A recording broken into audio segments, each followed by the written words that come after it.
नमस्कार, मैं आभा शर्मा जावास गरुड़ पुराण के 9वें अध्याय के साथ। गरुड़ जी बोले, हे प्रभु, आपके आतुर कालिक दान के संदर्भ में भली भांति कहा। अब मरणासन व्यक्ति के लिए जो कुछ करना चाहिए उसे बताइए। भगवान बोले, हे ताक्षर्य, जिस विधान से मनुष्य मरने पर सद्गति प्राप्त करते हैं, शरीर त्याग करके उस विधि को मैं कहता हूँ, सुनो। कर्म के संबंध से जब प्राणी अपना शरीर छोड़ने लगता है तो उस समय तुलसी के समीप गोबर से एक मंडल की रचना करनी चाहिए। वहां तिल बिखेर कर कुशा को बिछाएं। तदंतर उनके ऊपर श्वेत वस्त्र के आसन पर शालग्राम शिला को स्थापित करें। जहां पाप, दोष, भय को हरण करने वाली शालिग्राम की शिला विद्यमान है, उसके सानिध्यान में मरने से प्राणी की मृत्यु के पश्चात मुक्ति सुनिश्चित है। जहां जगत के ताप का हरण करने वाली तुलसी वृक्ष की छाया है, वहां मरने से सदैव मुक्ति ही होती है।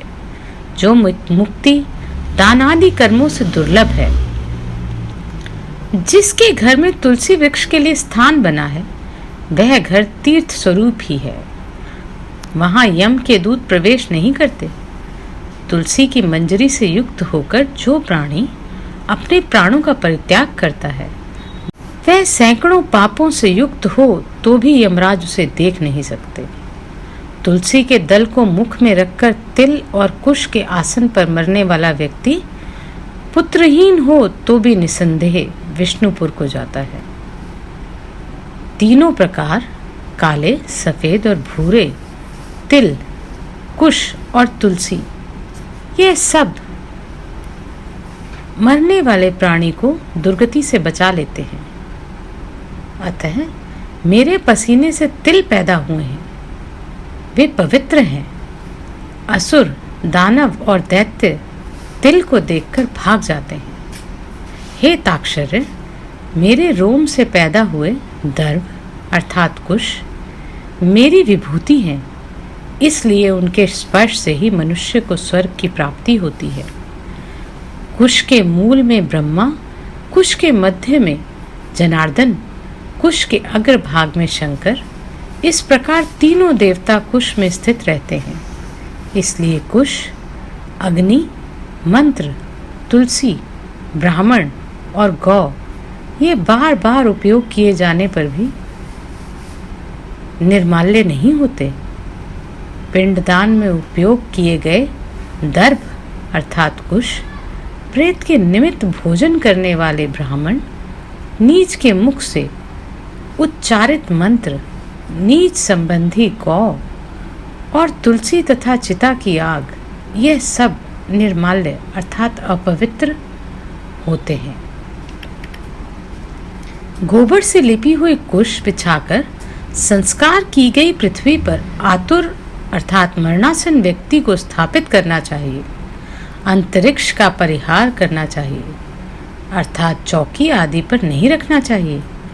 ब्रह्मा, विष्णु, रुद्र तथा अन्य सभी देवता और अग्नि, यह सभी मंडल पर विराजमान होते हैं। इसलिए मंडल की रचना करनी चाहिए।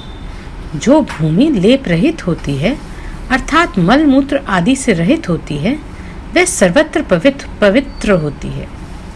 किंतु जो भूमि भाग कभी लीपा जा चुका है या मल मूत्र आदि से दूषित है, वहां पुनः लीपने पर उसकी शुद्धि हो जाती है।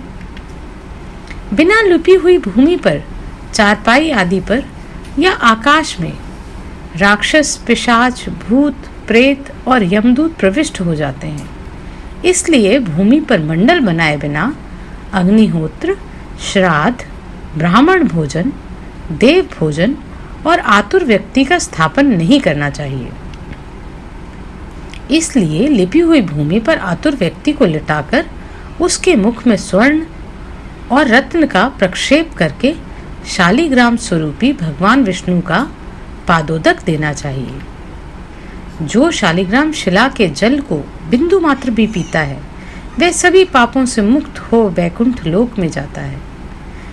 इसलिए आतुर व्यक्ति को महापातक को नष्ट करने वाले गंगा जल को देना चाहिए। गंगा जल का पान सभी तीर्थों में किए जाने वाले स्नान दान आदि के पुण्य रूपी फल को प्रदान करने वाला है। जो शरीर को शुद्ध करने वाले चंद्रायण व्रत को 1000 बार करता है और जो एक बार गंगा जल का पान करता है, वह दोनों समान फल वाले हैं। हे ताक्षर्य, अग्नि के संबंध से जैसे रुई की राशि नष्ट हो जाती है, उसी प्रकार गंगा जल से पातक भस्मात हो जाते हैं।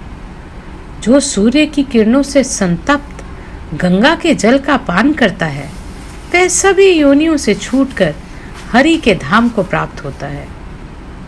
अन्य नदियों मनुष्यों को जलावगमन करने पर पवित्र करती हैं, किंतु गंगा जी तो दर्शन, स्पर्श, पान अथवा गंगा इस नाम का कीर्तन करने मात्र से सैकड़ों हजारों पुण्य रहित पुरुषों को भी पवित्र कर देती है। इसलिए संसार से पार लगा जाने वाला गंगा जल को पीना ही चाहिए। जो व्यक्ति प्राणों के कंठगत होने पर गंगा गंगा ऐसा कहता है, वह विष्णु लोक को प्राप्त होता है, पुनः भूलोक में जन्म नहीं लेता। प्राणों के निकलने के समय जो पुरुष श्रद्धा युक्त होकर मन से गंगा का चिंतन करता है, वह भी परम गति को प्राप्त होता है। अतः गंगा का ध्यान, नमन, स्मरण और गंगा जल का पान करना चाहिए। इसके बाद मोक्ष प्रदान करने वाली श्रीमद् भागवत की कथा को जितना संभव हो श्रवण करना चाहिए। जो व्यक्ति अंत समय में श्रीमद् भागवत के एक श्लोक, आधे श्लोक अथवा एक पाद का भी पाठ करता है, वह ब्रह्मलोक को प्राप्त होकर पुनः संसार में कभी नहीं आता। ब्राह्मण, क्षत्रिय, वैश्य को मरण काल में वेद उपनिषदों का पाठ तथा शिव और विष्णु की स्तुति से मुक्ति प्राप्त होती है। हे खग, प्राण त्याग के समय मनुष्य को अनश्वन जल और अन्न का त्याग करना चाहिए। यदि वह विरक्त दुर्जन्मा हो तो उसे आतुर संन्यास लेना चाहिए। प्राणों के कंठ में आने पर जो प्राणी मैंने संन्यास ले लिया ऐसा कह देता है, वह मरने पर विष्णु लोक को प्राप्त होता है, पुनः पृथ्वी पर उसका जन्म नहीं होता। इस प्रकार हे खग, जिस धार्मिक पुरुष के आतुरकालिक पूर्वोक्त कार्य संपादित किए जाते हैं, उसके प्राण ऊपर के छिद्रों से सुखपूर्वक निकलते हैं। मुख, दोनों नेत्र, दोनों नासिकाएं तथा दोनों कान, ये 7 ऊपर के छिद्र हैं। इनमें से किसी द्वार से पुण्यात्मा के प्राण निकलते हैं। योगियों के प्राण तालुरंध से निकलते हैं। अपान से मिले हुए प्राण जब पृथक हो जाए, तब प्राणवायु सूक्ष्म होकर शरीर से निकलती है। प्राणवायु स्वरूप ईश्वर के निकल जाने पर काल से आहत शरीर निराधार वृक्ष की भांति गिर पड़ता है। प्राण से मुक्त होने के बाद शरीर तुरंत चेष्टा शून्य, घृणित, दुर्गंध युक्त, अस्पर्श्य और सभी के लिए निंदित हो जाता है। इस शरीर को कीड़ा, विष्टा तथा भस्म स्वरूप ये तीनों अवस्थाएं प्राप्त होती हैं।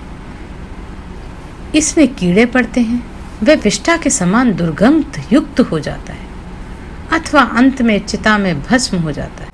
इसलिए क्षण मात्र में नष्ट हो जाने वाले इस देह के लिए मनुष्यों के द्वारा गर्व किया जाना व्यर्थ है। पृथ्वी तत्व पृथ्वी में लीन हो जाता है, जल तत्व जल में, तेजस तेज में, वायु तत्व वायु में लीन हो जाता है और आकाश तत्व आकाश में। सभी प्राणियों के देह में स्थित रहने वाला सर्वव्यापी शिव स्वरूप नित्य, मुक्त और जगत साक्षी आत्मा ही अजर अमर है। सभी इंद्रियों से युक्त और शब्दों आदि विषयों से युक्त जीव कर्म कोश से समन्वित तथा काम और रागादि के रहित पुण्य की वासना से युक्त होकर अपने कर्मों के द्वारा निर्मित नवीन शरीर में उसी प्रकार प्रवेश करता है जैसे घर के जल जाने पर गृहस्थ अपने दूसरे नवीन घर में प्रवेश करता है। जब किंकिणी जाल की मालाओं से युक्त विमान लेकर सुंदर चामरों से सुशोभित देवदूत आते हैं, धर्म के तत्व को जानने वाले बुद्धिमान धार्मिक जनों के प्रिय वे देवदूत कृत्य इस जीव को विमान से स्वर्ग ले जाते हैं। सुंदर दिव्य देह धारण करके, निर्मल वस्त्र और माल्य धारण करके, सुवर्ण और रत्नादि के आभरणों से युक्त होकर वह महानुभाव जीव दान के प्रभाव से देवताओं से पूजित होकर स्वर्ग को प्राप्त करता है।